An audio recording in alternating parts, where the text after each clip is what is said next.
So this video of the onomatology series love relationship की सबसे लंबी वीडियो है। क्यों?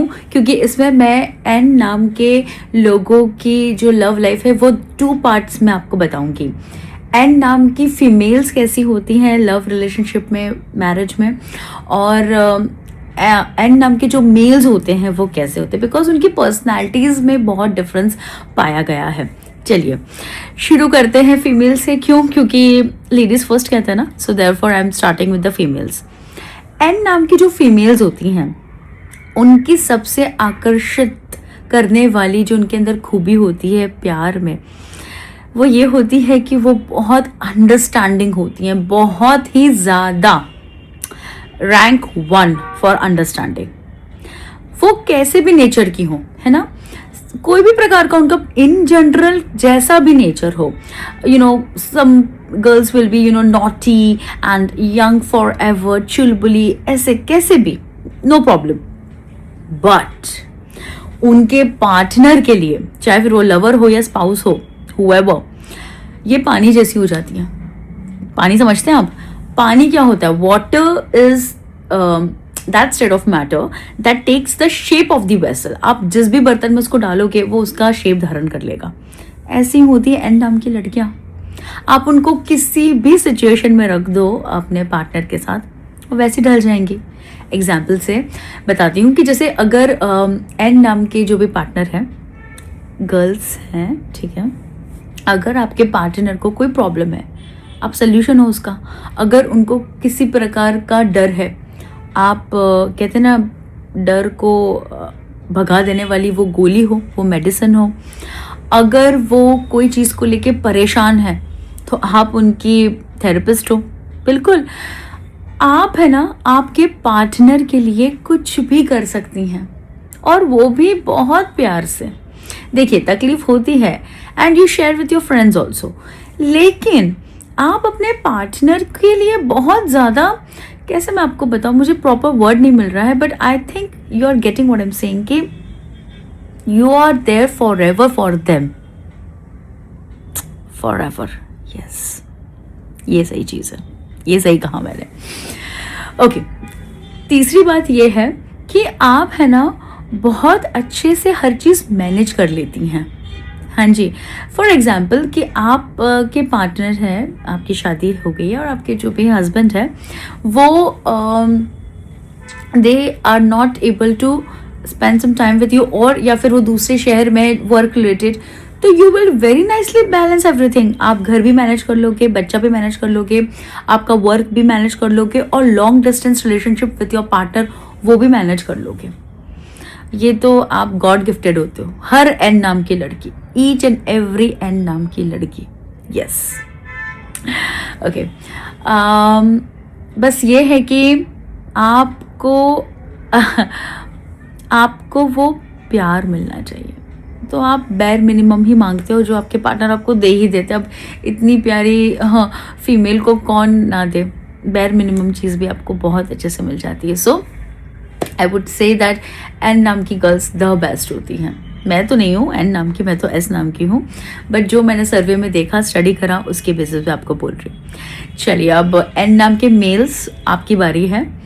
तो एन नाम के जो मेल्स होते हैं, इनका थोड़ा सा अलग से है, सुनिएगा। कि देखिए, आपको इजीली किसी से प्यार नहीं होता है, लेकिन अगर आपको प्यार हो गया है, दैट मीन्स शिद्दत वाला प्यार, मतलब लव फॉर एवर। फिर वो व्यक्ति की जगह आपकी लाइफ में कोई ले ही नहीं सकता है। अब सर्वे के बेस पे, और जहाँ तक कि मेरी जो इतना नॉलेज एंड एक्सपीरियंस बेस्ड में बता रही हूँ, कि एन नाम के लोगों को है ना अपने ट्रू लव के बारे में 80%, 75 to 80% तब पता चलता है जब उनकी जो लवर होती हैं, उनकी जो पार्टनर होती है, वो उनसे बिछड़ जाती हैं। अब वो कैसे भी बिछड़े, ब्रेकअप के रूप में, या अगर कुछ भगवान ना करे कुछ ऐसा, मतलब दुनिया छोड़ देती हैं, अगर जो भी रीज़न्स है, ओके, या फिर उनकी कहीं और शादी हो जाती है, या फिर वो किसी और के साथ हो जाती है। कहने का मतलब है, जब तक जुदाई नहीं आती है ना, तब तक एन नाम के लोगों को ये एहसास नहीं होता है, मेल्स की बात कर रही हूँ, कि एहसास नहीं होता है कि ये इनका ट्रू लव है। फिर तो अभी क्या बात है, अभी उसके बाद अब आपके ऊपर डिपेंड है। अभी कुछ मेल्स जो होते हैं ना, फिर तो कहते हैं ना भगत सिंह बन जाते हैं एंड बाय हुक और क्रुक अपने प्यार को पा के रहते हैं। और बाय हुक और क्रुक में ऐसा नहीं कि कोई रॉन्ग मीन्स से, बट हाँ, पर कह सकते हैं कि साम दाम दंड भेद सब कुछ वो यूज़ करते हैं अपनी ट्रू लव को पाने के लिए। सो ऐसा है। और जो नहीं पा पाते हैं तो फिर वो ज़िंदगी भर या तो शादी ही नहीं करते या फिर रिग्रेट में रहते हैं। तो ये एक जनरल बात मैं एन नाम के मेल्स के बारे में कहना चाहती हूँ प्यार, इश्क, मोहब्बत, शादी में। साथ ही साथ अब अगर आप लव में है और सब कुछ बैलेंस्ड है, या फिर आप शादी में है और वो भी सब कुछ बैलेंस्ड है, तो ऐसे जो है जब जिसमें कोई कॉम्प्लिकेशंस, कोई तकलीफ नहीं है, उनकी अगर मैं बात करूँ तो, और ओवरऑल भी मतलब एन नाम के जो मेल्स होते हैं ना, आप सबको साथ में लेके चलते हो बहुत प्यार से, आपके लवर को, है ना, और वही आपकी वाइफ है तो बहुत ही अच्छी बात है ना। अपनी वाइफ को, अपने परिवार को, बच्चों को, everything you take everyone so nicely ना, मैच्योरली हैंडल कर लेते हो। आपके अंदर गंभीरता बहुत होती है, भले आप दिखो अलग, लेकिन होता है ना एक इमोशनल मैच्योरिटी, वो आपके अंदर कूट कूट के भरी होती है। तो क्या है कि कॉन्फ्लिक्ट बहुत कम होता है। बस ये होता है कि जब कोई चीज़ ना लिमिट क्रॉस करती है, या फिर आपका जो गुस्से का लेवल है बहुत बढ़ जाता है अगर, तो उसमें क्या होता है ना, आप फिर बहुत अलग ही बिहेव करने लगते हो। ओके, समटाइम्स आपका पार्टनर भी सोच सकता है कि अचानक इसको क्या हो गया, बट वो अचानक नहीं होता है, वो पाइल्ड अप हो जाता है, क्योंकि आप बहुत ज़्यादा गुस्सा एक्सप्रेस नहीं करते हो। आप है ना पीस मेकर हो, आपको झगड़े पसंद नहीं है, तो आप क्या सोचते हो, मैं अवॉइड कर देता हूँ, चलो छोड़ो, माफ़ कर देते हो ये।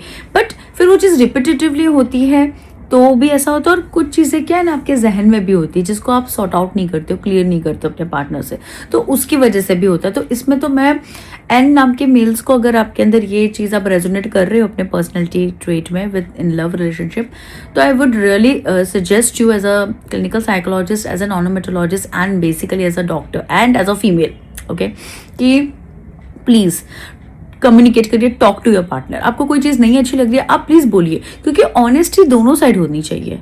आपका पार्टनर अगर आपको सब कुछ बता रहा है, नहीं बता रहा है, that doesn't matter. The point is कि आप ऑनेस्ट रहिए। अगर आपको वो चीज़ नहीं अच्छी लग रही है तो प्लीज़ बोलिए, डरिए मत कि झगड़ा हो जाएगा, फ्रस्ट्रेशन होगा, नो नो नो, क्योंकि वो आगे हो गए तो फ्रस्ट्रेशन पाइलअप हो गया, वो फ्रस्ट्रेशन डेवलप होना ही है, और फिर बड़ा झगड़ा होगा, फिर बात गलत हो जाएगी, बिगड़ जाएगी। बेटर इज़ उसी समय आप कम्युनिकेट कर लीजिए, भले मौका, समय जो भी आपको सही लगे उस हिसाब से मैच्योर लेवल पे करिए, बट पाइलअप ना होने दीजिए। तो ये मेरी एक वेरी इंपॉर्टेंट एडवाइस थी एन नाम के मेल्स की इस वाली पर्सनैलिटी ट्रेट को लेके।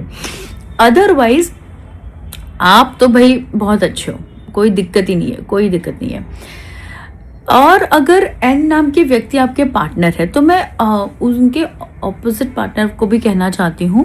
सपोज जैसे आपके हस्बैंड है ना, आपका लवर है, एन नाम के मेल की बात कर रही हूँ मैं, तो आप क्या कर सकती हैं as a female, as a partner, कि आप है ना उस समय थोड़ा सा अकेला छोड़ दीजिए आपके पार्टनर को। अगर वो गुस्से में है, आप देख सकते हो, सेंस कर सकते हो, और वो गुस्सा कर भी रहे हैं, तो उस पर्टिकुलर टाइम पे आर्ग्यूमेंट मत करिए उनके साथ, no, just leave them alone and definitely they will come to you, because they will realise उन्होंने क्या गलत किया, या फिर अगर कुछ वो गलत भी नहीं कर रहे हैं ना, तो वो आपको अपनी बात रखेंगे, पर आपको वो थोड़ा स्पेस देना ज़रूरी है, क्योंकि ऐसे तो आपके उसमें रिलेशनशिप में झगड़े होंगे नहीं, लेकिन अगर होगा तो महायुद्ध, मतलब वर्ल्ड वॉर जैसा हो जाएगा, और फिर वो चीज़ें खराब कर सकता है। तो it's again a suggestion for the females और द पार्टनर्स ऑफ एन नाम के लोगों के, मेल्स के, कि आप अपने पार्टनर को उस लेवल तक, गुस्से तक लाइए ही मत।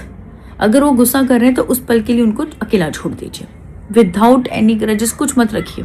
सच में आप देखिएगा, आप थैंक्स करेंगे मुझे कि मैम आपने एक बहुत अच्छी हमको बात बता दी, हमारे झगड़े होते होते बच गए, हमारे डिवोर्स होते होते बच गए। आप ये एग्जीक्यूट करिएगा।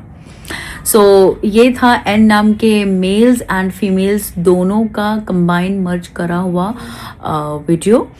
आई होप आपको अच्छा लगा होगा एंड प्लीज़ सब्सक्राइब करिए मेरे चैनल को कंटिन्यूटी के लिए और मेरे इंस्टाग्राम अकाउंट को भी फॉलो करिए बिकॉज इंस्टाग्राम पे बहुत सारी चीज़ें टाइम लिमिट के अंदर नहीं होती है तो वो न्यू व्यूअर्स के पास नहीं जाती है। अगर आप चैनल को फॉलो करते हैं इंस्टाग्राम पे तो क्या होगा कि आपको वो देखने को मिलेगा, वो सीखने को मिलेगा, वो समझने को मिलेगा, क्या पता आपकी कोई प्रॉब्लम का सल्यूशन ही निकल जाए। Thank you.